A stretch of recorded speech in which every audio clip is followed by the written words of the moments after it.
இத பார்க்கும்போது புளியோதரை செய்றதுக்கு புளி கரைக்கிற மாதிரியே இருக்குல்ல. சாக்லேட்ட தாங்க நான் கரைச்சிட்டு இருக்கேன். சில்வர் சட்டியில வச்சு செய்றதுனால உங்களுக்கு அப்படி தெரியும்னு நெனைக்கிறேன். முடிஞ்ச வரைக்கும் வந்து பிளாஸ்டிக்க அவாய்ட் பண்ணிட்டு இருக்கேங்க. சில்வர் பாத்திரம் தான் யூஸ் பண்றேன். இந்த மோல்டெல்லாம் பார்த்தீங்கன்னா, சிலிக்கான் மோல்டு தான். அதெல்லாம் சரி, அது என்னமோ பக்கத்துல என்னமோ கருப்பா வச்சிருக்கேன்னு பார்க்குறீங்களா? அது வந்து ப்ளூடூத். 80ஸ்ல வந்து இளையராஜா சாங் அப்படி இல்லன்னா ஏதாவது குத்துப்பாட்ட போட்டு கேட்டுக்கிட்டு தாங்க வேலையே நான் பார்ப்பேன். ஏன்னா வேலை அவ்வளவு இருக்கும் எனக்கு. வீட்டு வேலையும் பார்த்து, ஹஸ்பண்ட் ஆஃபீஸ்க்கு அனுப்பி, குழந்தைங்கள ஸ்கூலுக்கு அனுப்பி, டயர்டா எனக்கா? இது எங்கேயோ கேட்ட மாரி இருக்குல்ல. எல்லார் வீட்லேயும் நடக்கிறது தாங்க.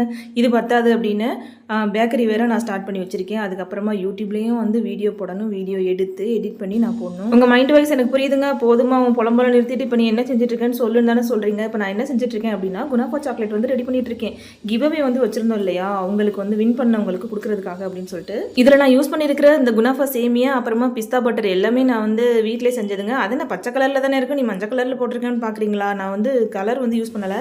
இதோட அவுட்புட்டை அடுத்த வீடியோவில் பார்க்கலாம். உங்களுக்கும் ப்ரௌனிஸ் அண்ட் சாக்லேட்ஸ் வேணும்னா ஸ்க்ரீனில் தெரியுற நம்பருக்கு வாட்ஸ்அப்